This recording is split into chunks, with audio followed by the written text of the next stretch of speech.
Bismillahirrahmanirrahim. Assalamualaikum warahmatullahi wabarakatuh. Waalaikumsalam warahmatullahi Alhamdulillah, wabarakatuh. kembali lagi bersama saya dan Fatih 1453, tentunya di channel YouTube Ngaji Cerdas yang insya Allah akan mencerdaskan umat. Tentunya bagi mereka yang mau berpikir. Pada kesempatan hari ini, Alhamdulillah sangat spesial sekali saya bisa berjumpa dengan seorang narasumber yang sangat luar biasa, yang insya Allah kisah inspiratifnya bisa kita ambil untuk penyemangat kita menjadi seorang muslim gitu kan ya. Nah, adalah Koh Dondi ya, Masya Allah. Sehat selalu. Alhamdulillah. Aktivitas Santai ya, duduknya santai ngomong. santai aja nggak apa-apa kok, insya Allah. Ya. Gimana kok aktivitas lancar ya? Alhamdulillah. Ya, Baik, alhamdulillah. nah, by the way, Ko Dondi ini juga sering aktif juga di media sosial untuk berdakwah ya, Ko ya, Iya. dan tentunya untuk inspirasi juga buat umat Islam dimanapun berada. Nah, kita akan wawancara dengan Ko Dondi tentunya nanti setelah setelah ini. Tapi sebelum ke videonya, sahabat Ngaji Cerdas, bagi sahabat yang belum subscribe channel ini, silakan untuk subscribe, kemudian juga like, komen, dan share ke teman-teman yang lainnya. Dan jangan lupa juga tekan tombol loncengnya, sehingga tidak terlewatkan update terbaru dari Ngaji Cerdas, insya Allah. Baik, langsung ke Koh Dondi nih, Masya Allah. Senang sekali kok bisa bertemu sama Koh Dondi. Alhamdulillah ya. Iya. Ya Allah. Semua berkat perlindungan dan rahmat Allah Subhanahu wa taala. Biasanya sering aktif di media sosial dan sekarang Ngaji Cerdas berkesempatan untuk wawancara langsung sama Koh Dondi. Koh, mau nanya-nanya nih Koh. Nama lengkap dan agama yang dulu dan agama yang sekarang Koh. Nama lengkap Dondi Susanto. Panggilannya Donditan. Agama saya dulu. Ini nanya agama nih. Namanya dulu deh. Namanya Dondi Susanto. Udah nggak ada perubahan ya di situ ya. Ya. Alhamdulillah baik, nggak ada perubahan. Dari udah ketahuan ya, Koh berarti dari etnis ini ya mungkin. Ya. Baik, Koh Dondi. Sebelum memeluk Islam agamanya apa Koh? Saya dulu dikristenkan oleh orang tua saya. Oh, dikristenkan. Kok Iya kan? bahasanya dikristenkan ya? Tapi siapa kalau nggak dikristenkan? Oh iya betul. Emang saya masuk Kristen sendiri, orang saya masuk gereja dari bayi. Oh gitu ya, Masya Iya. Allah. Dulu Kristen Protestan, pertama saya dulu ikut orang tua di gereja Bethel Tabernacle, ya di Jawa Tengah, di Cilacap.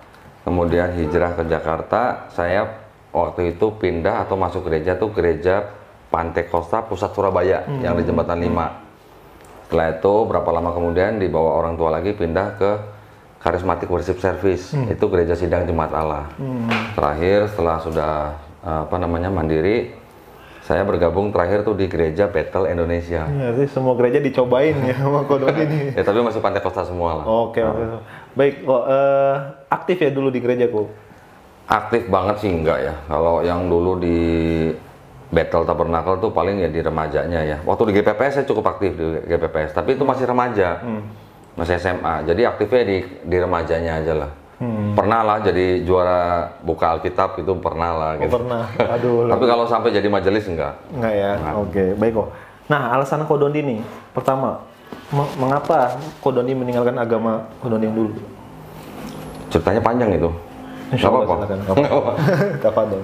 Oke, kalau cerita saya meninggalkan agama lama, kemudian masuk ke dalam Islam, tentu saja masuk ke dalam Islam itu butuh satu syarat. Ya. Syaratnya syarat yang sebenarnya semua orang bisa melakukan. Syaratnya itu cuma menggunakan akal, gitu aja. Ya, nah, tapi penjabarannya akal bagaimana, akal atau pikiran ya. Ya. Penjabarannya akal yang bagaimana, pikiran yang bagaimana tuh ceritanya mungkin bisa dijabarkan dengan cukup panjang. Oke. Tetapi pada awalnya gini, saya dulu pernah, saya ingat masih SMA, itu masih di GPPS tuh. Saya pernah debat dengan seorang muslim. Gitu. Sampai sekarang saya masih ingat. Masih ingat. Waktu itu yang saya perdebatkan apa? Siapa yang mau dikorbankan oleh Abraham? Ismail atau Ishak gitu. Iya. Itu kan kemana-mana kan memang perdebatan sering ya. Oke, iya. Oke, nah terus dari situ setelah saya dewasa, waktu itu saya memang ya sudah merasakan karena saya sudah cukup lama berkarir, ya semua orang pasti berpikir lah ya, nanti kita setelah mati itu mau mana gitu kan, sudah mulai mikirin yang begitu gitu lah. Terus agama yang saya anut ini bener apa enggak gitu. Pada saat saya masih Kristen, saya nggak punya impresi atau kesan negatif terhadap Islam, enggak. Karena yang saya tahu begini, yang saya tahu agama Kristen dan agama Islam itu sebenarnya sumbernya satu. Sumbernya satu dari Abraham. Cuman kalau Kristen kan mengakunya kan mereka ngikuti ajaran yang Ishak gitu kan. Kalau Islam kan sampai ke Ismail gitu kan. Saya sebenarnya berpikirnya Islam sama Kristen itu cuman saudaraan lah, saudara satu bapak lah, lain mak gitulah, ceritanya gitulah. Ya. Ibaratnya nih pada waktu itu saya sewaktu masih jadi Kristen saya berpikirnya kalau Islam itu kan anak daripada budak. Ya, Hagar gitu kan. Kalau Ishak itu anak dari istri yang sah gitulah.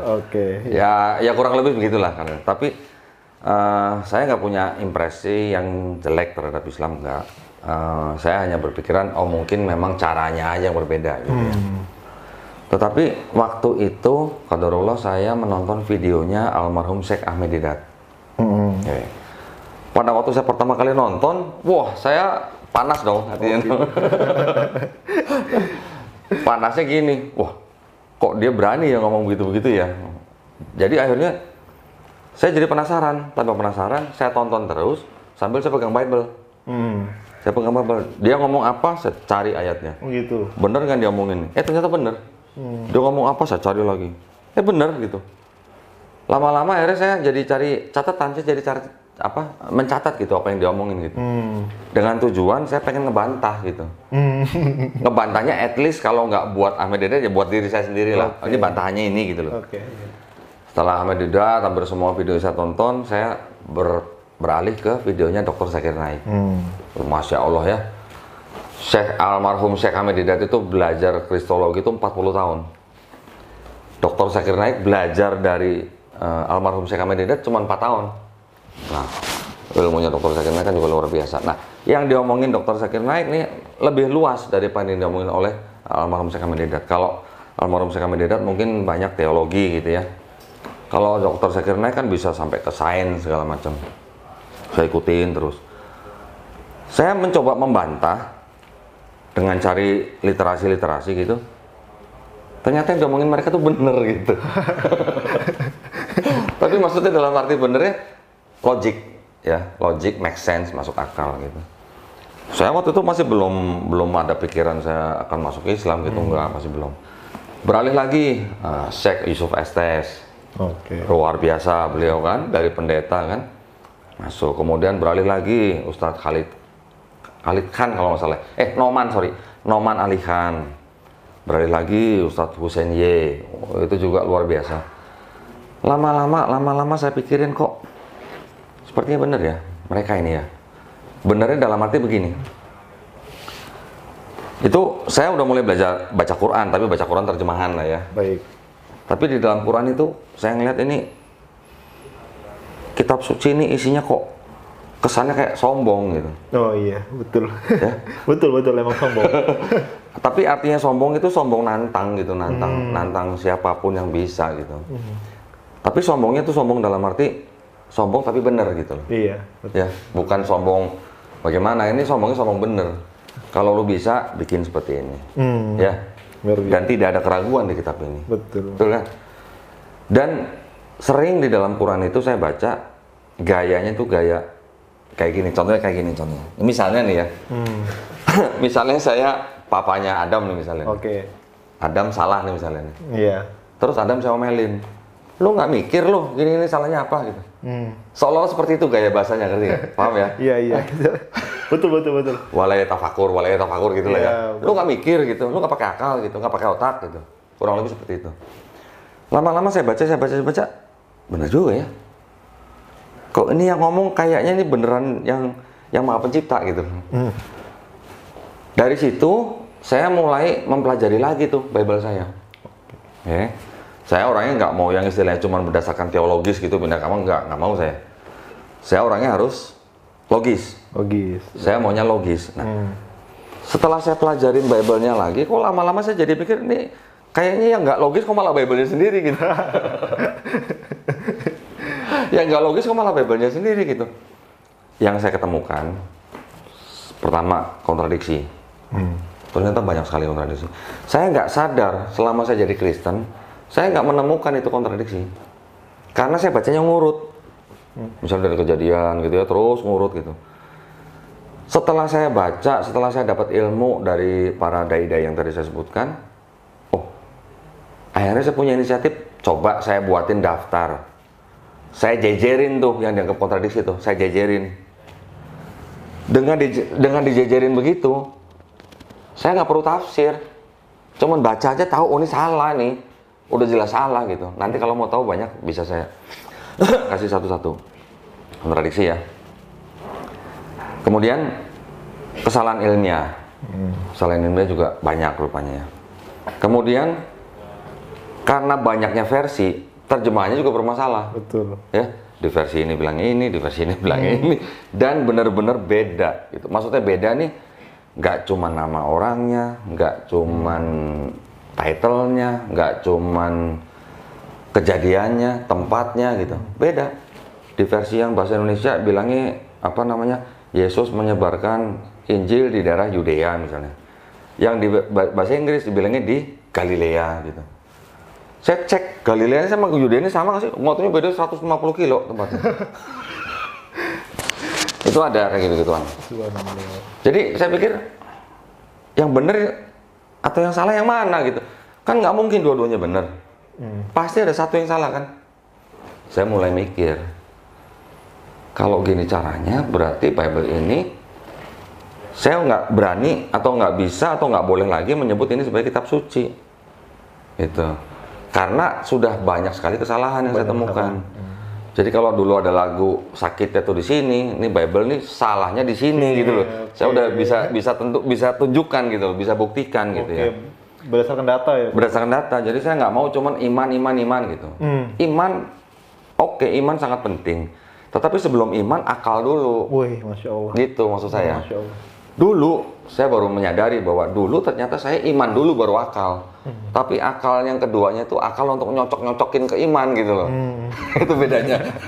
Ya, ini mohon maaf ya. Ini bedanya di situ. Betul. Sangat betul. Jadi kalau di Islam akal dulu baru iman. Baik. Tapi kalau di Kristen iman dulu baru akalnya nyocok-nyocokin gitu. Ini mohon maaf saya bukan jelek-jelekin agama orang lain. Faktanya seperti itu. Ya. Tapi saya bisa buktikan itu berdasarkan apa yang ada di dalam Bible itu sendiri, gitu ya. Nanti, nah ini kan di depan kita ada buku-buku nih ya. Ada referensi nih ya. Nanti saya bisa tunjukkan yang mana yang saya maksud tadi. Nah, ya. Kalau namanya iman itu kan kita bicara sesuatu yang tidak bisa kita lihat tapi kita percayai, betul kan? Tetapi kalau suatu akal, kita menggunakan akal kita untuk menerima suatu agama itu, yang menyeluruh gitu maksud saya. Menyeluruhnya itu dalam arti agama ini ajarannya masuk akal, kitab sucinya juga masuk akal. Masuk akalnya itu dalam arti dilihat dari sejarahnya, dilihat dari keautentikannya, dilihat dari artinya, mungkin kritik ke original teksnya gitu ya. Semuanya masuk akal karena tidak ada yang namanya kesalahan. Perubahan pun nggak ada ya? Perubahan pun nggak ada. Ya. Artinya kalau misalnya ada beda versi, itu pun versinya bukan versi yang beda surah gitu. Yeah. Misalnya di sini satu Quran, ada Quran versi lain, jumlah surahnya beda, nggak ada yang begitu. Yang beda hanya adalah karena perbedaan bacaan. Lagamnya ya. Tetapi kalau di Bible, ya satu versi ini misalnya 73 buku. Satu versi ini 66 buku. Nah, terus yang 7 buku lagi itu firman Tuhan apa bukan gitu loh. Kenapa yang satu ini tidak mempercayai yang 7 lagi itu? Oke. Belum lagi nanti versi lain ada yang 78 buku, ada yang 81 buku. Baik. Itu bukan terjemahan loh ya, itu baru versi loh ya. Jadi jumlah bukunya pun sudah berbeda. Akhirnya dengan hal-hal seperti itu, saya mengambil keputusan kalau begitu Bible ini tidak bisa disebut sebagai kitab suci. Quran saya akhirnya walaupun awalnya kesannya sombong buat saya, tapi akhirnya saya harus tunduk. Karena yang ditantang di Al-Quran memang tidak bisa ada yang bisa melawan. Masya Allah, betul. Dan apa yang dikatakan di dalam Quran juga memang benar adanya gitu. Jadi saya mengambil keputusan benar kalau gini Islam yang benar. Artinya dalam arti maksud saya gini, dari zaman Abraham nih, Ismail, Ishak, kemudian kan turun sampai ke zaman sekarang nih. Di pertengahan itu ada timbul agama Kristen, ada timbul agama Islam. Tetapi kalau di Kristen ini, setelah saya belajar Yudaisme, Ya, setelah saya belajar Yudaisme. Yang Kristen ini menyimpang dari yang Yudaisme itu. Yang Islam sebenarnya dibilang menyimpang dari Yudaisme, nggak menyimpang, ajarannya sama, monoteis, tauhid. Tauhid. Sampai ke Nabi Muhammad SAW tetap tauhid. Tapi begitu di Kristen, ada Trinitas, ada Oneness, ya macam-macam kan. Macam-macam. Nanti ada seksi Yehova. Terus yang salah yang mana gitu? Saya. Nah, di Islamnya sendiri itu saya bisa mengambil atau saya bisa menarik benang merahnya. Sebenarnya kalau begini ini agama cuma satu. Betul. Cuman Islam sebenarnya. Masya Allah. Ya. Masya Allah. Cuman ini dulu sempat melewati orang-orang Bani Israel dengan sukunya Yahudi, ya, Yehuda ya, yang akhirnya menimbulkan agama Yudaisme.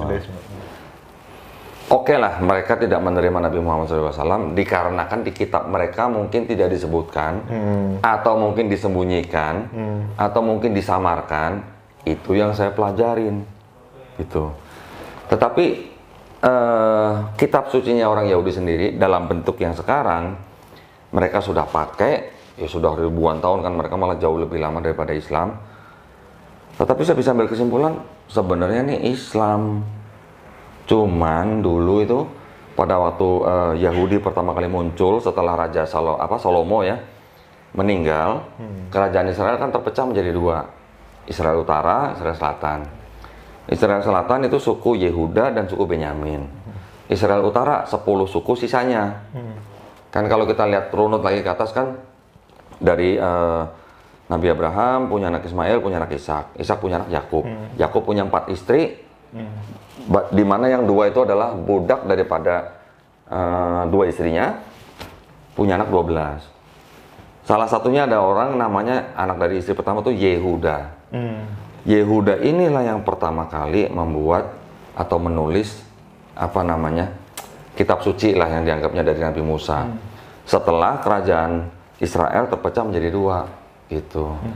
Dari situlah timbul yang disebut dengan agama Yudaisme. Tapi kalau kita tarik lagi sampai di atasnya Nabi Nuh, Nabi Adam semua, saya pikir-pikir pesannya nggak ada yang berubah. Pesan dari Nabi Adam turun ke Nabi Nuh, Nabi Ibrahim, semuanya sampai ke Ismail, Ishak, Yakub, semuanya turun sampai ke Nabi Isa sekalipun, sama dengan pesan yang disampaikan oleh Nabi Muhammad SAW. Masya Allah. Itu, cuman terminnya beda, istilah-istilahnya, ya. Itu karena faktor bahasa. Tapi kalau kita rajut nih, ketemu sebenarnya. Gitu. Ketemu. Orang Yahudi Arab menerjemahkan yang disebut dengan tetragrammaton. Pernah dengar? Nggak pernah. Tetragrammaton itu adalah 4 huruf yang paling suci. Yod, He, Vav, He. Orang Kristen menciptakan nama Yahweh atau Yehova atau Yehowa gitu ya. Itu ciptaan orang Kristen. Tapi kalau orang Yahudi sendiri nggak akan berani nyebut Yehova, Yahweh itu nggak akan berani.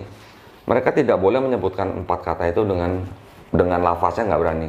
Mereka menggantikan dengan sebutan Adonai atau Hashem.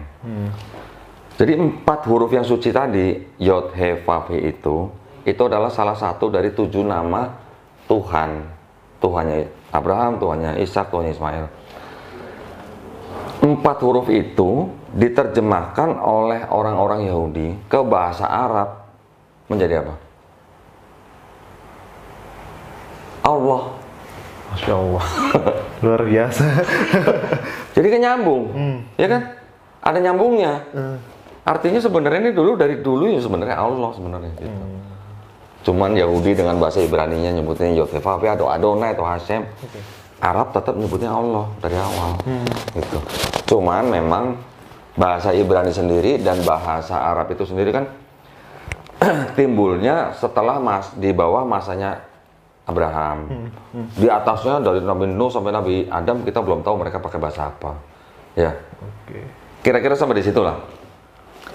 Akhirnya saya menemukan bahwa Islam lah cuma satu agama. Baik, Masya Allah. Ya. Saya mengambil keputusan untuk bersyahadat itu 2014. Baik, Masya Allah. 2014 itu yang menyaksikan saya hanya karyawan saya.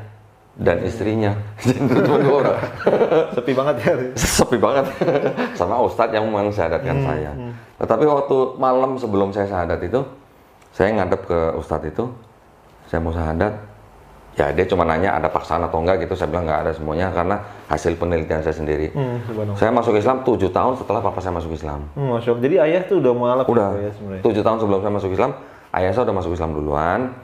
Nah selama 7 tahun itulah saya Meneliti. mencari yang disebut dengan kebenaran gitu ya. Baik. Nggak sebentar juga sih 7 tahun ya. Yo, Tetapi bukan istilahnya saya melakukan pencarian itu secara intens, enggak. Saya sudah, waktu itu saya masih kerja, jadi kan juga banyak waktu untuk kerja kan. Pencarian itu hanya, ya maksudnya sesekali lah gitu ya. Baik, Masya Allah. Tetapi sebelum saya mengambil keputusan untuk bersyahadat itu, saya kan juga mengamati dalam arti, di dalam masa 7 tahun itu saya mengamati Islam itu bukan dari ajarannya, tapi dari pelakunya, gitu ya. Saya lihat banyak pemberitaan-pemberitaan di media yang merugikan Islam, betul, ya kan? Iya. Ingat nggak 9/11? Ingat banget tuh. Ingat banget kan? TC, iya. Nah, jadi pada waktu itu saya melihat Islam dari pelakunya, bukan dari ajarannya. Tetapi kan kita tahu, setelah kejadian 9/11 itu apa yang terjadi? Makin banyak yang muslim makin banyak. Iya. Orang jadi penasaran. Apa benar Islam ngajarin begitu gitu kan? Iya, betul. Iya kan? Orang jadi penasaran, orang-orang Amerika tuh jadi penasaran, apa benar Islam ngajarin teroris? Mereka jadi penasaran baca Quran. Betul. Dengan baca Quran mereka masuk Islam atau kembali ke Islam. Masya Allah. Iya. Jadi kalau tadi ada menanya saya kenapa masuk Islam? Kenapa meninggalkan agama yang dulu kayak gitu? Ya untuk masuk Islam kan? Iya. Saya bukan masuk Islam. Saya kembali ke Islam. Boy, iya bener bahasanya luar biasa Mas. Setelah saya pelajarin betul, gitu. Betul. Kalau orang yang belum pelajarin Islam, dia akan bilang saya convert. Saya masuk Islam atau saya memeluk Islam. Tapi kalau kita sudah pelajarin Islamnya, kita tidak akan bilang convert. Saya sebelum lahir menjadi manusia, bisa milih nggak jadi orang Chinese, orang Batak, orang Ambon, bisa milih nggak? Nggak bisa kan? Betul. Roh itu diberikan Allah Subhanahu Wa Taala kepada manusia untuk jadi manusia. Kita nggak bisa milih kan? Jadi pada waktu kita lahir, kita udah Muslim sebenarnya. Muslim dalam arti kita adalah manusia yang hanya bisanya berserah diri kepada Pencipta. Betul, Masya Allah. Jadi setiap bayi yang lahir itu adalah fitrahnya Muslim. Besarnya nanti dia jadi Katolik, jadi Kristen, jadi Hindu, atau jadi apa. Itu orang tuanya yang membuat mereka begitu, atau temennya, atau lingkungannya. Masya Allah. Pada waktu orang itu menerima Islam, ya, artinya boleh saya bilang itu artinya sebenarnya dia kembali ke fitrahnya, kembali menjadi Muslim gitu kalau saya. Itu pengertian saya ya. Iya. Kalau ada yang beda pendapat, no problem gitu ya. Luar biasa. Masya Allah ya, Ko Dondi ya. Sangat luar biasa sekali sahabat ngaji cerdas. Beliau ini memang masuk Islam bukan karena ikut-ikutan juga, dan juga memang benar-benar karena berpikir ya, Ko ya. Artinya apalagi di samping itu Ko Dondi juga meneliti agamanya terdahulu ya. Seperti yang ada datanya di sini nih. Masya Allah ya. Ini bisa pertanggungjawaban ya, Ko ya. Oh bisa. Ya. Nah, kenapa dulu waktu saya memutuskan untuk kembali ke Islam, saya mempelajari ulang Babel itu. Tujuannya apa? Tujuan saya untuk saya mau bawa bekal gitu. Bekalnya gini. Kalau nanti saya sudah menjalankan agama Islam, saya kan pasti ditanya dong sama saudara-saudara saya. Betul. Teman saya. Saudara saya hampir semuanya masih Kristen. Mereka kan masih nanya. Bener, ternyata setelah saya kembali ke Islam, kakak perempuan saya nanya, cici saya, lu kenapa lu masuk Islam gitu? Tahu lah ya bahasanya kita kan begitu ya. Ya saya jawabnya juga enteng aja begini. Ya, gue ini kembali ke Islam itu, gue mau jadi pengikutnya Yesus. Kaget ya? Kok gitu? Kan dari dulu kita ikut Yesus gitu. Kagak, dari dulu kita ikut Paulus. Mau ayat nih saya kasih. Nah itu karena saya udah pelajari ulang Bible saya bisa kasih dia ayat-ayat. Tapi mungkin ya karena mungkin perbedaan pemahaman ya dari kakak perempuan saya sama saya beda udah. Ya, dia tetap nggak bisa paham atau nggak bisa jawab gitu. Akhirnya apa? Ya sudahlah kalau gitu masing-masing. Gitu. Alhamdulillah memang keluarga saya sih juga bukan orang yang istilahnya mualaf, pisah atau buang gitu, enggak. Kita masih agak inilah, masih agak bebas lah gitu. Betul, ya. Nggak sampai yang begitu. Dan kebetulan saya juga kebetulan bukan yang tergantung sama keluarga saya karena waktu itu saya udah mandiri gitu ya. Subhanallah, Masya Allah. Iya. Ko Doni sangat luar biasa tadi. Saya kayak dapat pelajaran baru dari Ko Doni. Saya merasa flashback tapi ya itu di-flashbackkan lagi oleh Ko Doni, Masya Allah. Baik Ko Doni, pertanyaan selanjutnya Ko Doni. Ketika sudah masuk Islam, Kembali. ya kembali kepada Islam. Baik. Ganti dong, kembali bukan? Kembali kepada Islam. Ko Doni, kira dari bentuk ibadah yang paling sulit pertama awal-awal itu apa Ko Doni? Yang sulit? Iya. Ya, kalau dibilang sulit, memang sulit. Akan menjadi sulit kalau kitanya tidak ikhlas. Wah, Masya Allah. Itu. Betul. Kalau kita ikhlas, enteng semuanya. Dan bahkan boleh disebutkan bahwa Islam itu adalah agama yang paling mudah sebenarnya. Oh gitu. Mudahnya dalam arti apa? Kalau boleh saya bilang istilahnya nih ya, straight to the point. Wih, iya benar. Straight to the point-nya itu tidak ada penghalang antara kita sama Allah. Subhanahu wa ta'ala. Tidak ada penghalang. Tidak ada yang namanya mediator, tidak ada yang namanya pengantara gitu ya. Direct, semuanya direct. Oke, kita mengharapkan syafaat dari Nabi Muhammad SAW itu hal lain. Tapi itu bukan sesuatu yang yang menghalangi kita bisa langsung berkomunikasi dengan Allah Subhanahu wa taala ya. Mudahnya bagaimana? Di dalam Islam juga tidak harus begini, kalau udah begini ya udah mati gitu, mutlak. Nggak ada cara lain, bukan. Ya istilahnya kalau sampai misalnya kita terlambat bangun subuh, ya masih ada cara-caranya, tetapi jangan diulang. Gitu. Kalau misalnya kita lupa, ya ada caranya dengan kodok gitu ya. Betul. Tapi jangan diulang kalau bisa. Tetapi kan kita manusia ini memang tempatnya kesalahan, tempatnya lupa. Ya maka itulah Nabi Muhammad SAW kan juga sudah mengajarkan kepada para sahabatnya bagaimana kalau begini, bagaimana kalau begini, bagaimana kalau begini. Kalau nggak ada air wudhu masih bisa tayamum. Mudah kan? Mudah sekali, Masya Allah. Tetapi ada orang yang beranggapan bahwa wah, kalau Islam itu susah, harus sholat 5 waktu. Ya, betul. Beban bukan sholat itu? Ya kalau dulu sih mikir beban ya, karena baru-baru ya.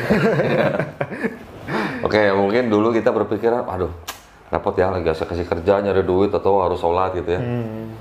Tapi sempat mikir nggak bahwa kita dikasih sholat 5 waktu itu sebenarnya adalah ciri-ciri yang paling kuat di dalam yang namanya agama monoteis atau agama tauhid. Di Kristen ada nggak sembahyang sehari harus berapa kali? Nggak ada. Ini maksud saya sembahyang, ini maksudnya sembahyang dengan gerakan ya. Bukan berdoa dalam hati begini, bukan. Kalau berdoa dalam hati begini, agama lain kapanpun juga bisa melakukan. Kita pun juga bisa melakukan. Ya, dengan istighfar, dengan berzikir, itu kan juga berdoa kan. Dengan memohon sesuatu, kita mohon pertolongan, itu juga berdoa gitu. Tetapi yang dilakukan dengan gerakan fisik seperti sholat, itu sebenarnya adalah ciri-ciri daripada agama yang tauhid. Yahudi ada dengan mereka mungkin 3 kali sehari, kita 5 kali sehari. Mereka ada, dan mereka juga punya kiblat. Kita juga punya kiblat. Nah kalau di agama yang lama dulu ada kiblat nggak? Nggak ada. Mana-mana aja boleh. Kalau saudara-saudara kita yang Kristen dulu yang sekarang mungkin bilang kiblatnya langsung ke Bapak gitu. Langsung ya. Nah kan gitu biasanya. Langsung ke atas ya. Tetapi itu sebenarnya adalah ciri-ciri daripada agama tauhid atau agama monoteisme. Agama yang monoteis, dia punya ciri-ciri, dia punya gerakan sembahyang yang diikuti dengan gerakan fisik, dia punya kiblat. Ya. Kiblat itu artinya apa? Persatuan. Ya, persatuan dalam arti cuman satu tempat yang dijadikan menjadi kiblat. Yang dari sini ngadep sini, yang dari sana ngadep sana gitu. Semuanya menghadap kepada satu titik untuk apa? Untuk persatuan. Iya, Masya Allah. Unity gitu, betul. Persatuan. Masya Allah. Apakah kita menyembah Ka'bah dengan adanya kiblat cuma satu tempat itu? Ya enggak. Enggak kan? Enggak dong. Buktinya dari mana? Kalau kita nggak menyembah Ka'bah. Karena di Ka'bah juga ada batu Hajar Aswad kan. Ada yang bilang kita menyembah batu Hajar Aswad. Betul, banyak sekali orang yang Banyak. seperti itu. Jawabnya gimana? Jawabnya ya apa namanya itu udah diperintahkan gitu sama Allah Subhanahu wa Oke, Ta'ala. perintah kiblat ya. Iya. Tapi kiblat itu kan dulu pernah berubah, pernah pindah. Betul? Betul ya. Pernah pindah kan? Ya mungkin. Iya kan pernah pindah. Kalau pernah pindah, berarti kan oke, mungkin karena kalau pindah mungkin bukan jawaban yang paling mengena. Tetapi kalau kita dianggap kita menyembah Ka'bah atau kita menyembah batu Hajar Aswad, sekarang saya tanya, kalau lagi naik kapal laut, ya, sholat, ngadep kemana? Dalam fikih sih bebas sih. Bebas kan? Bebas ya. Misalnya Ka'bahnya di sini, ada misalnya naik kapal laut ke arah sana, apakah harus ngadep sana? Enggak juga. Bebas kan? Bebas ya. Kalau naik pesawat terbang, Sama bebas. sama kan? Bebas kan? Bebas. Bukti kan? Berarti kita bukan menyembah Oh iya. batu Hajar Aswad ya kan? Masya Betul Allah. kan? Baru masuk ke ini. Baru masuk. Alhamdulillah, Masya Allah. Nah gitu, jadi bukan batunya yang kita sembah, tapi karena kesatuan atau persatuan umat Islam untuk menuju satu titik gitu loh. Kenapa titiknya di situ? Kenapa arahnya ke situ? Wallahu alam, itu Allah yang tahu. Oh, iya. Tapi saya dulu pernah mempelajari. Oh gitu. Waktu baru-baru kan pasti banyak pertanyaan dong. Kenapa dulu kok Quran diturunkan hanya di dalam bahasa Arab gitu? Kenapa kok diturunkan di Nabi yang di negara Arab gitu? Kenapa kok Arab itu jadi kiblat gitu? Pertanyaan-pertanyaan itu kan banyak sekali yang saya tanyakan kepada Ustadz. Ada yang dijawab, ada yang nggak tahu jawabannya juga ada. Tetapi saya mencari sendiri waktu itu jawabannya kurang lebih. Ya ini boleh dibilang apa namanya ya, agak jelimet sebenarnya. Tapi yang gampangnya gini. Pernah dengar nggak kata yang namanya golden ratio? Golden ratio. Yang ditemukan oleh Fibonacci. Oh, belum pernah dengar. Belum pernah ya? Itu rasionya adalah angkanya 1,624. Itu angka untuk apa sih? Gitu. Di dalam ilmu pengetahuan atau sains itu angka memang angka yang dibilang apa ya? Sudah istilahnya udah rumus gitu loh, udah hukum alam gitu ya. Sekarang contoh gini, contoh nih ya. Jarak antara jari ini ke sini sama jarak dari sini ke sini, ya. Ini kalau kita bagi nih, ini ke sini ya, kita bagi nih. Ini 1,624. Jarak nih dari mulut nih ke hidung nih, sama dari hidung sampai ke dagu nih, diukur kan, ada rasionya kan. Itu dihitung 1,624. Semuanya 1,624. Termasuk bunga matahari itu. Masya Allah. Baru tahu ya? Baru tahu ya. Mekah, kota Mekah yang ada Ka'bahnya itu kalau diukur jarak dari ke kutub utara sama dari kutub selatan, jaraknya dibandingkan itu ketemunya 1,624. Ya, Masya Allah. Luar biasa ya. Baru ya, baru Iya, dengar ya? luar biasa sekali, Masya Allah. Di dalam tubuh manusia ini semua komposisi tulang itu kalau diukur nggak jauh-jauh dari 1,624. Maka itu disebut golden ratio. Masya Allah, saya menemukan hal seperti itu terbuka semua gitu. Allah sudah punya jawabannya, cuma tinggal manusia aja mencari gitu. Iya, Masya Allah ya. Iya. Luar biasa emang. Dulu waktu awal-awal ya. Iya. Nah, setelah itu saya ingin, gini, setelah saya mualaf, saya waktu itu ingin nyantren karena saya udah jadi pengusaha kan. Baik. Pengen belajar nih Quran. Baik. Tapi waktu itu kebetulan kadarullah saya malah dipertemukan dengan seorang Habib yang di Pelabuhan Ratu. Saya belajar dari Habib itu, orang Arab asli, ngomong bahasa Indonesia juga masih pletak-pletok gitu lah ya. Tapi Masya Allah, ternyata dari ajaran yang saya tangkap, ajarannya luar biasa. Jauh sekali daripada yang digambarkan oleh media-media gitu. Nggak ada jauh sekali yang namanya terorisme itu nggak ada sama sekali gitu loh. Iya, betul-betul. Bahkan hari pertama saya belajar sama Habib itu, pulang dari rumah Habib itu, ada semut nempel di tangan saya nih. Mau saya bunuh aja saya mikir. Subhanallah. Mendingan saya buang. Masya Allah. Kalau dulu masa langsung plites begini. Karena saya gara-gara itu hari pertama saya belajar dari Habib itu. Ternyata Islam sampai segitunya gitu. Iya, Masya Allah. Ya, memang oke ya kita bunuh binatang dengan apa namanya tujuan untuk dikonsumsi itu lain cerita. Tapi ini untuk membunuh binatang yang nggak ada hubungan sama dikonsumsi, itu ternyata ada hukumnya, ada ajarannya gitu loh. Bagaimana kita yang membunuh binatang yang bukan mau kita konsumsi aja nggak boleh, terus kita bisa jadi teroris gitu. Nah itu dia. Nah hubungannya di mana? Nggak ada gitu loh. Jadi salah paham ya ketika ada orang yang bilang bahwa Islam itu keras, radikal dan seterusnya. Berarti dia belum belajar Islam. Belum belajar ya. Berarti dia belum belajar Islam. Berarti media yang bilang begitu juga belum. Ya begitulah. Kita di dalam Islam kita kenal yang namanya hablum minallah, hablum minannas. Oke. Dan hanya dengan mengandalkan hablum minallah, oke, hubungan kita bagus dengan Allah. Tetapi kalau kita mengabaikan sedikit aja dari hablum minannasnya, rusak kitanya, rusak. Rusak dalam arti nggak sempurna gitu. Betul. Kalau sudah hablum minannas, nggak usah kita menyakiti hati perasaan orang lain. Dengan kita sombong aja, ya, memperlihatkan sikap atau apa kepada orang lain yang ada niat sombong, itu udah urusannya sama yang di atas gitu. Sedikit kesombongan akan mengantarkan kepada neraka. Iya. Nah itulah menakjubkan gitu loh. Iya, ya. Ajaran di dalam Islam itu menakjubkan gitu. Apapun yang kita lakukan, nggak ada yang nebus. Beda sama agama yang dulu ya. Kalau agama yang dulu mungkin ada penebusan dan harus bayar aja terus. Nah, kalau di dalam Islam tuh nggak ada yang nebus. Urusannya semua kita dengan Allah Subhanahu Wa Taala. Urusannya semua kita langsung. Artinya gini, kita tuh seperti berbisnis sama Allah Subhanahu Wa Taala. Berbisnis dalam arti, oke, Allah ini adalah Maha Pencipta. Dia adalah pencipta kita. Dia pencipta segala alam semesta. Kita hidup dikasih kesempatan di dunia ini yang dalam waktu sementara, yang waktu singkat gitu. Tujuan kita kan untuk menyembah Allah Subhanahu Wa Taala kan. Betul. Tetapi kita juga dikasih waktu, dikasih mungkin fasilitas, dikasih rezeki, semuanya itu dalam rangka kita berbisnis dengan Allah. Apa bisnisnya kita dengan Allah? Ibadah. Ibadah. Betul. Ibadah. Amal. Itu kan.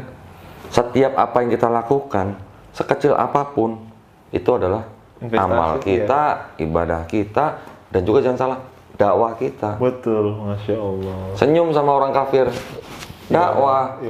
Cuma senyum, dakwah ya. Gitu. Apalagi sampai nolongin. Kita di jalan nemu paku, kita ambil, kita buang tempat sampah, itu udah dakwah buat kita. Masya Allah, gitu. Masya Allah, betul. Ya. Oke, mungkin kalau dalam hal akademis atau dalam hal ilmiah gitu yang sering saya lakukan dengan saudara kita yang Kristen, saya gini, mungkin Adam sering lihat atau nonton gitu perdebatan gitu ya, lintas agama. Ini yang paling sering berdebat ini kan Kristen dan Islam. Karena apa? Karena dua-duanya adalah agama misi, ya kan?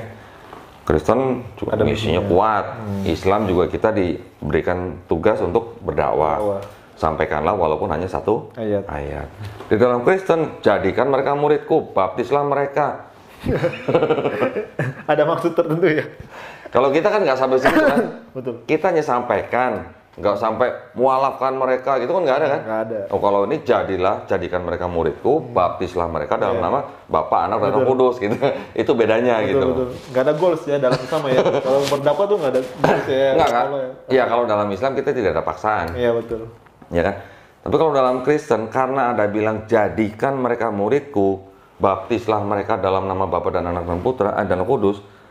Artinya kan berarti kan mereka punya misi, mereka harus sampai dibaptis gitu loh.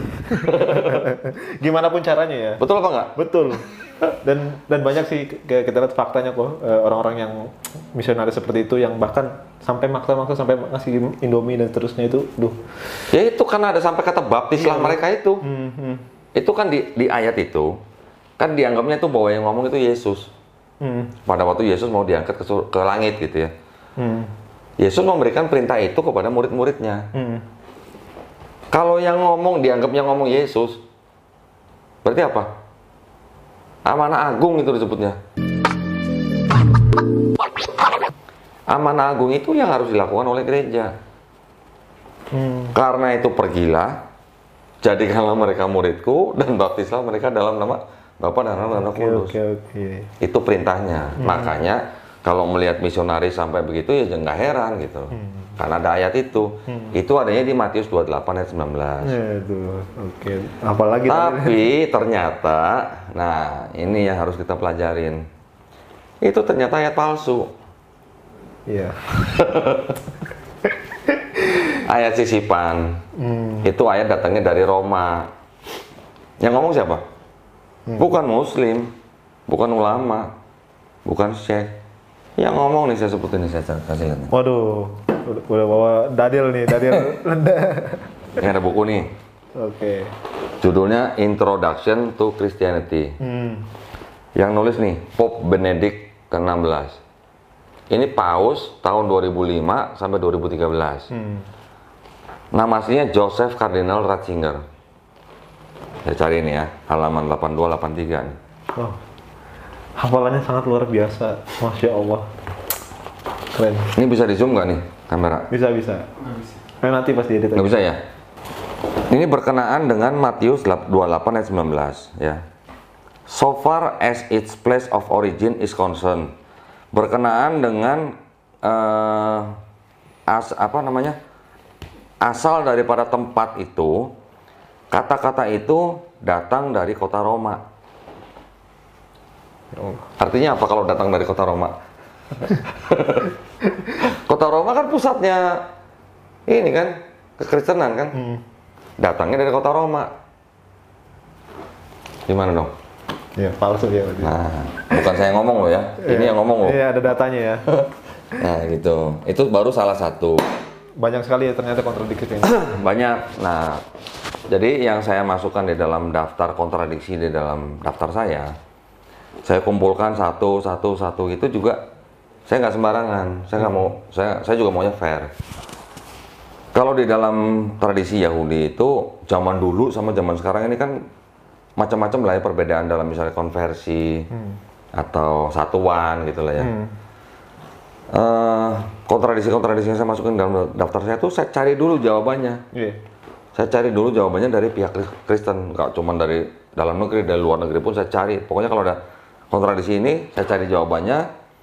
Kalau jawabannya itu logis dan masuk akal, ini saya coret, saya nggak masukin daftar saya. Kalau yang sudah nggak bisa dijawab, atau dia jawabnya, oh itu salah tulis, baru saya masukin. Kalau sekarang kitab suci salah tulis, itu kitab suci bukan? Itulah ya. jadi, saya udah buat kira-kira ada sekarang 276 kontradiksi yang sudah saya susun di channel saya. Oke, punya channel. Oh ya, by the way, sahabat ngaji cerdas, beliau juga Dondi punya channel YouTube ya kok ya? Ya. Baik, silakan kok disebut nama channel YouTube-nya apa kok, dan bagi sahabat ngaji cerdas juga bisa mensupport channelnya kok Dondi. Ya, di channel saya nama saya langsung Dondi Tan gitu. Di channel saya sampai bikin kajian khusus untuk kontradiksi Bible. Judulnya Bible oh Bible.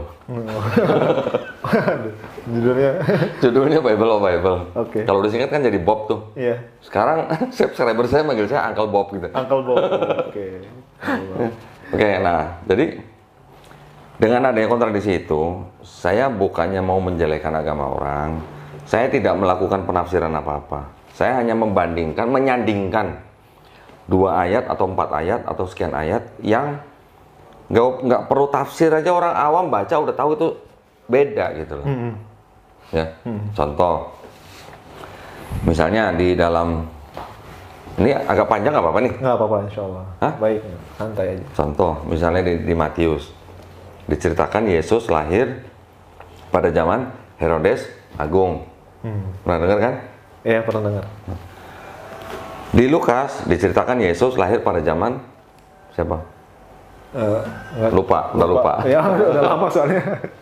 Pada zaman Kirenius menjadi wali negeri Syria. Yang di Matius bilang Yesus dibawa ke Mesir. Yang di Lukas nggak dibilang. Lahir, sunat, serahkan ke Bait Allah, kemudian balik ke Nazaret. Yang ini nggak pernah ke Mesir, yang ini ke Mesir. Sama nggak tuh Yesusnya? Beda. Tapi bukan itu aja yang menakjubkan sebenarnya. Di Matius, Yesus lahir sebelum Raja Herodes mati. Di Lukas, Yesus lahir pada zaman Kirenius jadi wali negeri, gubernur Syria. Herodes mati kapan? tahun 4 sebelum Masehi. Cari di internet, cari di buku, cari di sejarah. Kebanyakan bilang Herodes mati itu tahun 4 sebelum Masehi. Ada mungkin yang bilang 1 Masehi ada. Oke lah. Rata-rata bilang 4 sebelum Masehi. Quirinius jadi gubernur Syria tahun berapa? Cari di internet banyak. Saya udah catat semua ahli sejarah yang bilang bahwa Quirinius menjadi gubernur Syria itu tahun 6 Masehi. 4 sebelum Masehi, 6 Masehi. Beda berapa tahun? 2. Beda berapa tahun? 2. Oh 2. 4 sebelum Masehi. 4 sebelum Masehi. Ini 6 Masehi.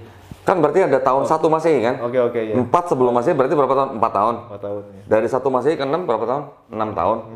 4 tambah 6 10. 10 tahun kan? 10 tahun. Yesus lahir sebelum Herodes mati. Berarti Yesus lahir sebelum 4 sebelum Masehi kan?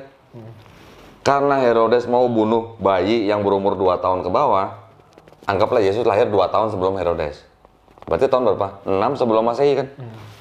Berarti 6 sebelum Masehi sama 6 Masehi. 12 tahun bedanya. Ada berapa Yesusnya? Aduh. Nah, kayak gitu-gituan yang tidak terjawab sampai sekarang. Oke. Tidak terjawab. Karena apa? Dikuatkan oleh ahli-ahli sejarah. Gitu. Oke, Masya Allah. Luar biasa ya Ko Doni. Saya jadi kayak ngerasa di flashback sama Ko Doni nih. Alhamdulillah saya belajar banyak nih. Maksud saya gini, kalau kita punya kitab suci yang menceritakan hal seperti itu dan tidak ada jawabannya, apa kita nggak berpikir? Berpikir pasti. Nah, terus kalau kita udah berpikir, mau diterusin gitu? Ya enggak lah, tinggalin. Nah, ya kan, tapi kan masih banyak yang nerusin. Ya, kita dakwahkan sekarang. Ya. Oke. Nah, artinya mereka hanya mengikuti itu karena apa? Mungkin cuman ritual, mungkin cuman hubungan antara manusia, antara pendeta dan jemaatnya lah ya kurang lebih. Baik, dan yang paling mengikat itu adalah perpuluhan. Baik. Tahu perpuluhan kan? Ingat dong perpuluhan dong. Perpuluhan, saya gak Dulu waktu mualaf, waktu masih jadi Kristen sempat bayar perpuluhan nggak? Kalau saya nyebutnya kolekte kalau saya nyebut. Kolekte, kalau di Islam itu kita infak. Infak. Kalau perpuluhan itu kalau di kita tuh zakat. Oh iya, saya waktu itu kalangan ini sih. Dulu umur berapa mualaf? Umur sekitar 15 tahun. Oh 15 tahun mungkin belum bayar perpuluhan lah. Belum ya. Perpuluhan itu setiap bulan kita dapat penghasilan berapa? 10% gereja di luar kolekte. Baru denger ya? Baru saya belum bayar sih. Alhamdulillah sih baru denger. Itu adanya di Maleakhi 3 ayat 10 yang dipakai oleh para pendeta. Oke. Itu setiap awal bulan pasti pendeta bacain Maleakhi 3 ayat 10. Tetapi sebenarnya perpuluhan itu kalau di tradisi Yahudi, perpuluhan itu sebenarnya untuk suku Lewi. Suku Lewi itu adalah salah satu anak daripada Nabi Yakub atau Israel. Suku Lewi itu disebutnya adalah imam.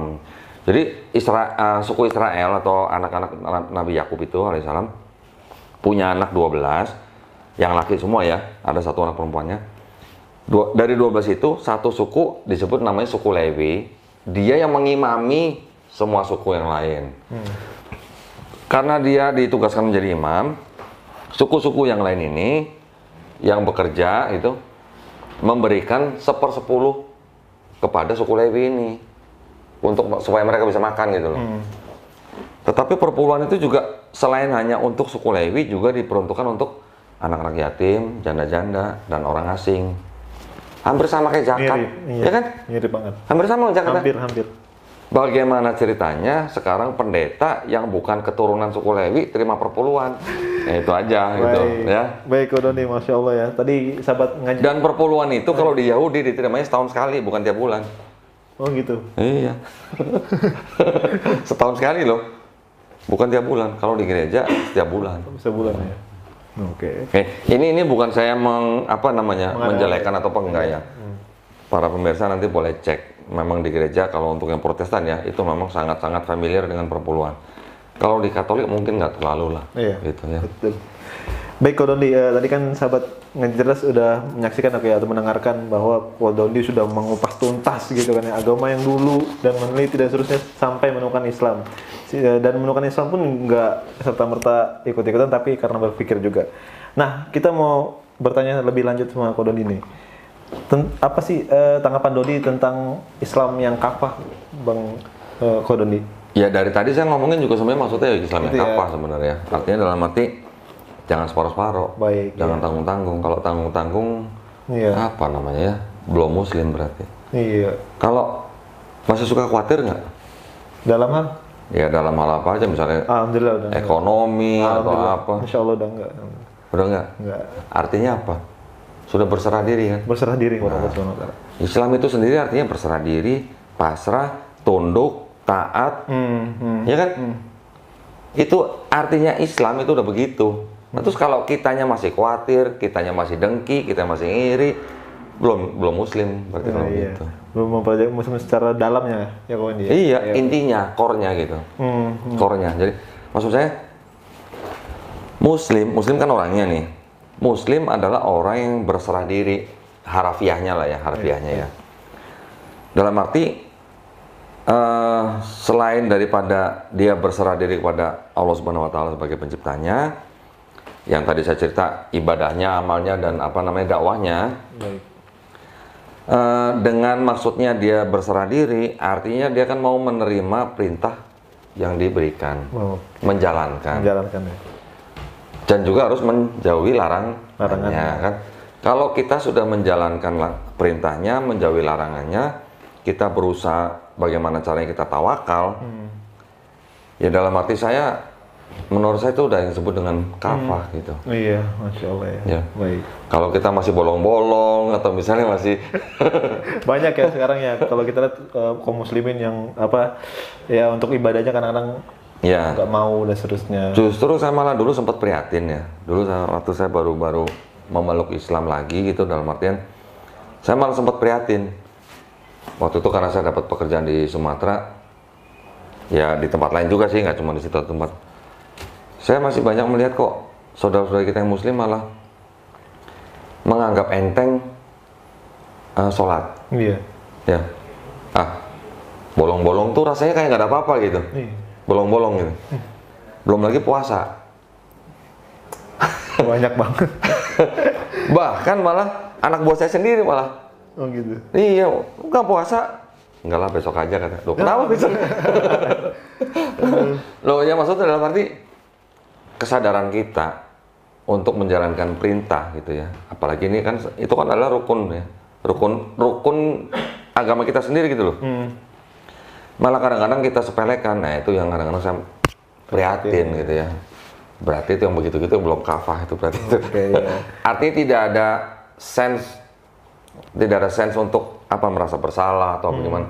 Oke, mungkin saya nggak tahu masalahnya dia apa, saya nggak tahu lah ya. Tapi dengan melihat orang yang kitanya puasa, dia nggak puasa, misalnya kita sholat, dianya santai-santai aja nggak sholat. Nah, yang begitu yang harus kita ajak untuk kembali lah ya. Kita ajarkan lah.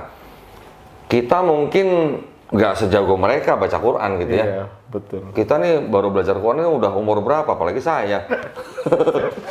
Udah susah gitu belajarnya ya. Iya. Saya hanya berharap mudah-mudahan Allah paham atau maklum lah dengan saya gitu ya. Iya. Baca Quran kita bacaannya salah, kita nggak tahu kalau kita nggak pakai guru kan. Mungkin kita kalah gitu sama mereka, tapi ya artinya kita jangan sampai lah meninggalkan perintahnya gitu ya. Malah kita melanggar perintahnya, itu jangan sampai lah gitu. Itu aja sih ya kalau saya bilang menurut saya ya. Baik. Tuh. Dan yang paling penting adalah akidah. Wah, ini akidah ini penting. Ya kalau menurut saya akidah ya. Akidah itu adalah kalau di dalam Islam itu buat saya itu adalah tiangnya. Tiang kita miring dikit aja sekian derajat itu udah bahaya. Betul. Kalau masalah akidah ya. Betul.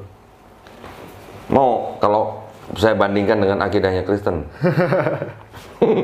Beda jauh ya ini seperti itu ya. Beda jauh. Ya, makanya tadi saya bilang kalau saya mau berbuat begini itu udah mikir, karena saya berurusan langsung dengan Allah Subhanahu wa taala. Ya mungkin teman atau saudara kita udah berpikir nggak apa-apa, nanti juga ditebus gitu kan. Yang lain ya ini. ya tapi artinya gini, penafsiran mungkin bisa berbeda-beda lah ya. Tetapi kalau kita mau pahami konsep ketuhanan kita dengan konsep ketuhanan mereka. Mungkin ada yang bilang sama, cuman kalau di agama mereka kan bilangnya bermanifestasi dalam pribadi yang berbeda. Gitu. Kalau kita kan nggak ada tauhid, gitu. Satu tidak ada duanya, gitu. Ya kan? Betul. Yudaisme juga begitu. Mereka juga bilang ehad. Ehad sama kita bilang ahad ya sama. Satu nggak ada duanya. Kalau yang sebelah bilangnya tri tunggal gitu. Ada tunggalnya, ada trinya gitu. Nggak bisa dibilang tri, nggak bisa dibilang tunggal gitu. Itulah ya. Tapi kalau kita mau pelajarin lagi, kenapa kok bisa ada tri walaupun tunggal? Kenapa kok ada juru selamat? Kenapa kok ada Tuhan menjelma jadi manusia atau inkarnasi gitu ya? Kenapa kok tubuh dan darah dilambangkan dengan roti dan anggur? Kenapa kira-kira coba? Kurang paham. Kurang paham? Ternyata itu adalah konsep-konsep yang dilakukan oleh orang-orang di sekitar daerah timbulnya agama Kristen yang kental dengan ajaran paganisme. Itu tadi tuh, contoh misalnya 3 pribadi, ya 3 pribadi satu entitas. Kenapa cuma 3? Gitu. Kenapa nggak 4? Kenapa nggak 5? Kenapa nggak 10? Kenapa nggak 20 gitu? Mereka mikir nggak ada pribadi yang keempat misalnya di planet lain lagi ngintip gitu misalnya. Oke. Mereka bilang 3, kenapa? Ternyata dari ajarannya Aristoteles ngomong sesuai dengan kata-kata orang-orang Pitagoras. Pernah dengar Pitagoras ya? Iya, sedikit gitu. Sesuai dengan perkataan orang-orang Pitagoras bahwa di alam semesta ini hanya ada 3. Awal, tengah, akhir. Dan berdasarkan dengan hukum alam itu kami gunakan untuk menyembah dewa-dewa kami. Kamu kopi paste ini namanya. Gimana dong? Iya. Di India ada Trimurti. Ada. Ya. Di Babilonia juga ada 3, ada Mitra, ada siapa saya namanya lupa lah. Di Persia, di Yunani, di Mesir, semuanya 3, nggak ada yang 4 tuh. Betul. Masuk akal. Kenapa cuma semuanya 3 gitu? Nggak ada yang 4, nggak ada yang 5. Okay. Bedanya dengan Yudaisme dan Islam gitu, kita cuma satu tidak ada duanya. Gitu. Yang 3 itu banyak karena memang daerah-daerah itu dari mulai Sumeria, Babilonia ke bawah sampai ke Mesir itu semuanya memang daerah itu pada waktu itu memang pagan. Oke. Pernah dengar dewa Zeus? Ah iya, di game ada tuh. Oh di game ya? Oh gamer. Dewa Zeus dianggap dewa yang paling berkuasa lah ya. Iya. Menghamili perempuan yang bernama Danae dengan hujan emas. Lahirlah Perseus. Perseus itu manusia setengah dewa, setengah manusia setengah dewa. Apa bedanya sama Yesus? Yesus juga 100% manusia, 100% Tuhan. Jadi saya nanya, kebetulan pagan gitu. Oke. Masih banyak ya, yang tadi saya bilang masih banyak. Oke. Nah, mungkin ini buat kita sharing aja ya. Bagaimana kita bisa yakin gitu bahwa agama kita tuh ya cuma satu-satunya, agama kita tuh cuma satu. Ya di agama di dunia cuma satu gitu. Cuma Islam. Dan bagaimana ini karena kebetulan saya dari latar belakang agama Kristen ya, yang saya pelajarin ulang memang kitab sucinya. Kebetulan saya punya ini. Nah ini ya, ini buat sharing aja nih. Nih, kitab suci Katolik. Ini nanti tolong di share nih. Apa nih bacanya? Tidak untuk diperdagangkan. Waduh. Ya, nih yang memberikan ini ya. Ini cetakan tahun 2009. Ini ya, 2009. Oke. Ini Bible, selain ada ayatnya, juga ada footnote-nya. Tahu footnote ya? Iya, catatan kaki ya. Komentar lah gitulah, komentar. Nah, ini Bible ini isinya 73 buku. Karena ini kan Katolik. Katolik 73 buku. Yang selisih tadi 7 buku tuh, yang didiskon sama Protestan tuh jadi 66 buku itu, yang 7 buku itu disebut Deuterokanonika. Nah, jadi buku-buku yang tidak diakui oleh Kristen Protestan sebagai bagian daripada Bible. Jadi kalau di sini tuh ada yang namanya gini nih, kita tunjukin nih. Nah, contoh.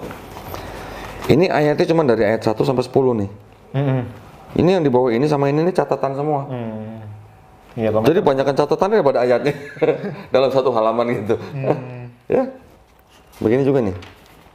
Nah ini mungkin ini lebih banyak ayatnya, ini catatannya segini. Yang ini ayatnya segini, catatannya segini. Banyak komentar ya? Banyak komentar.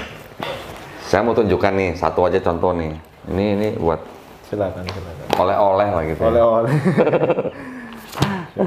Ini supaya nanti jangan dikira saya ngomong cuman apa namanya asumsi gitu ya. Nanti mungkin para pemirsa bisa apa namanya bisa difokus ya, dicek ya. Ini namanya 1 Yohanes ya. Saya kasih yang di pasal 5. Ini kan 1 Yohanes 4 ya. 5-nya tuh.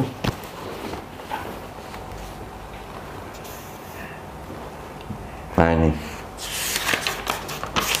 Nah ini. Ini 1 Yohanes, ini 5 nih. 5, 1. Yang ayat 7-nya nih. Saya baca nih. Jadi 1 Yohanes 5 ayat 7 ya, dan 8. Ini ayat 7-nya saya bacain. Sebab ada 3 apa nih? Yang memberi kesaksian di dalam surga. Bapa, Firman, dan Roh Kudus. Dan ketiganya adalah satu. Nah, ini adalah ayat yang dianggap sebagai konsep Trinitas. Bukti bahwa di dalam Bible ada konsep Trinitas ya ayat ini. Gitu. Iya. Ini buktinya, ini cuma satu ayat ini yang bilang ada 3 yang memberi kesaksian dan ketiganya satu. Artinya kan 3 pribadi, satu, ya kan? Kalau tadi yang di Matius 28:19 kan Yesus memberi perintah, pergilah, jadikan mereka muridku, baptislah mereka dalam nama Bapa, Putra, dan Roh Kudus, tapi nggak dibilang satu gitu. Kalau ini 3 dibilang satu. Kita lihat footnote-nya di sini nih. Ini ada footnote nih, ayat 7 dan 8 nih. Ya. Ini kan tadi ayat 7 dan 8 nih. Ini footnote-nya. Nanti bisa difokus ya, nanti ya sini ya. Saya bacain aja nih. Ayat yang di dalam surga sama dengan kata di bumi itu, bagian ayat ini tidak terdapat dalam naskah-naskah Yunani yang paling tua dan tidak pula dalam terjemahan-terjemahan kuno, bahkan tidak dalam naskah-naskah paling baik dari Vulgata. Vulgata itu adalah Bible dalam bahasa Yunani. Bahasa Latin. Bagian ini kiranya aslinya sebuah catatan di pinggir halaman, salah satu naskah terjemahan Latin yang kemudian disisipkan. Ya, yang kemudian disisipkan ke dalam naskah-naskah oleh penyalin dan akhirnya bahkan disisipkan ke dalam beberapa naskah Yunani. Perhatikan ya, karenanya bagian ini pasti tidak asli. Palsu ya. Kalau tidak asli apa namanya? Palsu. Oke, berarti konsep Trinitas yang palsu ya? Satu aja itu yang saya kasih. Sebenarnya banyak lagi ya? Dan banyak sebenarnya. Saya nggak usah bacain satu-satu lah. Ntar nggak pulang-pulang Adam. Oke kok. Baik, saya pengen nanya yang lebih lanjut nih kok. Nah, Ko Doni kan saya sering lihat juga ya, Ko Doni aktif di media sosial, berdakwah dan seterusnya. Nah, saya pengen nanya, yang memotivasi Ko Doni untuk berdakwah di media sosial itu apa sih kok? Awalnya gini sebenarnya awalnya tuh saya hanya ingin membuktikan kenapa saya masuk Islam atau kembali ke Islam gitu loh. Awalnya itu sebenarnya. Waktu setelah saya kenal dengan Habib, ya saya ingin ingin berdakwah, ingin berdakwah. Cuman kan saya lulusan pesantren bukan. Gimana saya mau berdakwah? Saya juga baca Quran belum bisa segala macam. Alhamdulillah waktu itu saya dapat jalan untuk berdakwah dengan cara menjadi penerjemah salah satu channel dakwah di Inggris. Ya, namanya SC Dakwah. SC Dakwah itu adalah Speakers Corner dakwah. Di Inggris, di London, kota London itu ada taman yang besar, namanya Hyde Park. Di pojokan itu namanya ada satu tempat disebut Speakers Corner. Di Speakers Corner itu tempat itu udah puluhan tahun dipakai, orang-orang bebas bicara di situ. Bicara politik, agama semua nggak ditangkap polisi. Kecuali kalau saya berantem baru ditangkap gitu. tempat itu banyak dipakai oleh orang-orang dari agama apapun ya, termasuk Islam, Kristen, ada yang Syekh, ada yang ateis juga banyak. Oh, iya. Mereka berdebat. Jadi banyak orang-orang di situ yang memang sengaja merekam debat itu, upload ke YouTube gitu. Dan itu yang ngomong Masya Allah, bukan orang-orang yang biasa gitu, yang doktor, bahkan yang ada rabi Yahudi, yang dai, macam-macam. Jadi segala macam bidang ilmu mereka bisa perdebatkan di situ gitu. Yang paling banyak belakangan ini itu yang diperdebatkan adalah antara Islam dan Kristen. Bahkan sampai ada timnya sendiri gitu loh. Nah, saya waktu itu banyak menonton video-video mereka dan yang dibicarakan juga ilmunya banyak gitu. Ada satu channel namanya SC Dakwah. Itu cari penerjemah untuk bahasa Indonesia. Iseng saya apply gitu. Oh, langsung responnya bagus. Saya dihubungin, dikasih sampel contoh video, saya dites gitulah untuk yang durasi 2 menit gitu. Saya kembalikan ke mereka setelah terjemahin, mereka puas dengan hasilnya. Alhamdulillah saya jadi penerjemah tetap mereka gitu. Iya. Sampai beberapa banyak video yang udah saya terjemahin. Akhirnya dia bukain satu channel yang khusus terjemahan bahasa Indonesia. Dari tahun 2000 berapa ya? 2018 awal kalau nggak salah. Sampai pertengahan akhir tahun lalu, 2020. Jadi saya diminta kelola satu channel sendiri. Ya udah, saya terjemahin sendiri, saya upload sendiri sampai selesai gitulah. Udah ratusan video yang saya terjemahin, Masya Allah itu ilmunya banyak sekali. Nah, dari situ teman-teman yang menjadi subscribernya SC Dakwah Nusantara tuh waktu itu minta saya supaya bikin grup WA gitu. Ya anak-anak muda lah ya, anak-anak muda yang masih punya giroh tinggi untuk mencari mempelajari kristologi. Mereka usul, bikin grup WA gitu. Akhirnya ngumpul lah. Saya bikin grup WA, ngumpul. Dari situ banyak yang join. Mereka haus dengan ilmu itu kristologi, ya saya bagikan apa yang saya tahu gitu loh. Dari situ timbul ide gitu loh. Kenapa saya nggak buka sendiri aja lah gitu ya. Tetapi sebelum timbul itu sempat saya tahan karena saudara saya masih banyak Kristen. Customer saya juga masih banyak Kristen. Takut kabur semua. Ya bukan, ya itu kan istilahnya saya ingin menjaga hubungan. Oke. Tetapi akhirnya waktu itu saya dikenalkan dengan Yayasan Geraha Mu'alaf, Yayasan Pembina Mu'alaf atau HIT, atau yang punya channel Geraha Mu'alaf namanya. Di situ ilmu saya tersalurkan. Malah di situ saya diberikan posisi sebagai ketua litbang. Teman-teman yang berdebat ini saya kasih bekal gitu loh. Bekalnya bukan bekal asumsi, inilah dari sini-sinilah. Yang sudah saya susun segala macam saya kasih dari situ. Sekarang Geraha Mu'alaf jadi sepi, nggak ada yang debat. Nggak ada yang berani ya? Oke.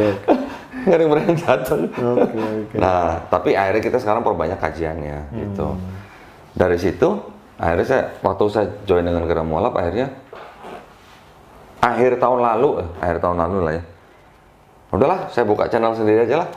Jadi channel saya juga ditayangkan oleh Geraha Mu'alaf juga gitu. Ya udah kita sama-sama lah. Selain saya ngasih kajian di Geraha Mu'alaf, tapi juga ditayangkan di channel saya gitu. Motivasi saya untuk memberikan kajian-kajian di Geraha Mu'alaf itu adalah saya ingin membentengi akidah umat Islam, okay? Dan saya ingin mencegah pemurtatan. Iya itu memang lagi masih. Kenapa? Karena tahu sendiri lah ya, gerakan misionaris bagaimana caranya mereka betul. Bagaimana strateginya mereka, tahu kan? Tahu. Selain daripada mereka menggunakan Bible, mereka juga menggunakan Quran. Betul. Ayat Quran dipelintir-pelintir gitu. Ayat Bible dipilih-pilih gitu. Gado-gado. Banyak yang murtad. Baik. Hanya dengan sekardus Indomie. Betul. Hanya dengan sembako gitu. Nah, jadi motivasi pribadi saya adalah sebenarnya ingin membentengi akidah umat Islam dan mencegah pemurtatan. Masya Allah, sangat luar biasa ya, Ko Dondi ya. Baik Ko, pesan-pesan untuk sahabat ngaji cerdas nih Ko. Ya. Baik yang mualaf ataupun yang Islam dari lahir Ko, silakan. Ya, sebenarnya kalau untuk buat teman-teman Muslim yang dari lahir itu, saya ngiri sebenarnya. Saya ngiri sebenarnya. Ya istilahnya kan kalau kita kan, mereka punya kesempatan dari akil balik kan, untuk menumpuk pahala gitu kan, menumpuk ibadah gitu. Betul. Nah kalau kita kan baru-baru aja nih kan, iya. Ya kalau kita menangnya cuma kita kembali dari nol aja gitu. Fitrah lagi ya. Tetapi ya apa istilahnya, bagaimanapun lah ya. Semua itu yang tahu adalah Allah Subhanahu wa taala. Baik. Ya. Yang sudah menumpuk pahala, Masya Allah, pasti mereka mendapatkan ganjarannya. Kita yang baru mengejar juga, Masya Allah, Tuhan tahulah usaha kita lah ya. Jadi untuk saudara-saudara kita yang muslim, yang dari lahir muslim, alhamdulillah, bersyukurlah. Dalam arti, kalian nggak pernah tersesat. Kalian nggak pernah kafir. Kita nih yang pernah kafir. Jadi kalau saya ditanya, Pak Dondi, tetelnya apa? Kalau orang MH, ini saya MK gitu. Apa tuh MK? Mantan kafir. Loh, saya bangga dengan sebutan itu karena kalau bukan mantan kan berarti sekarang saya bukan Islam. Betul. Itu gelar baru ya berarti. Gelar baru. Baik, Masya Allah. Loh, saya mendingan disebut sebagai mantan kafir. Ya, daripada disebut kafir. Baik. Untuk para mualaf nih, kok pesannya gimana? Ya, maksudnya gini. Untuk para sahabat-sahabat muslim yang dari lahir, kalian harusnya sangat-sangat bersyukur. Dari lahir sudah tidak pernah kafir. Tinggal di apa namanya? Dipupuk terus gitu. Ya, oke lah, namanya iman tuh bisa naik turun. Tetapi dengan kita ngaji yang rutin ya, dengan kita baca Quran, dengan kita baca hadis, sebenarnya itu sudah oke. Tetapi kalau bisa ditambah dengan ilmu-ilmu yang artinya yang ilmiah gitu. Kadang-kadang memang pertanyaan daripada pihak dari pihak agama lain tuh, kadang-kadang pertanyaannya juga masuk logika gitu. Kalau kita tidak dibekali dengan ilmu-ilmu yang misalnya sejarah atau apa gitu, kadang-kadang kita mau jawab tuh agak bingung gitu. Betul. Ya. Betul. Kalau kita belajar juga sejarah, kodifikasi Quran misalnya, terus misalnya versi Quran apa saja di seluruh dunia gitu ya, perbedaannya apa sih gitu, gampang kita jawabnya. Tapi kalau yang nggak tahu, dikasih lihat Quran mushaf Hafs sama Quran mushaf Wars gitu, langsung skeptis. Wah, itu pasti salah gitu, pasti begitu. Betul. Artinya kita harus banyak belajar lah ya. Tetapi di samping itu juga tetap sebagai muslim yang dari lahir tetap harus bersyukur, harus tetap tidak boleh meninggalkan ibadah. Itu aja sih pesan saya. Baik. Kalau untuk yang mualaf, ya kalau yang mualaf, ayo kita kejar ketertinggalan kita gitu sama saudara kita yang udah muslim dari lahir gitu. Baik. Ya, itu aja pesan saya. Oke, insya Allah.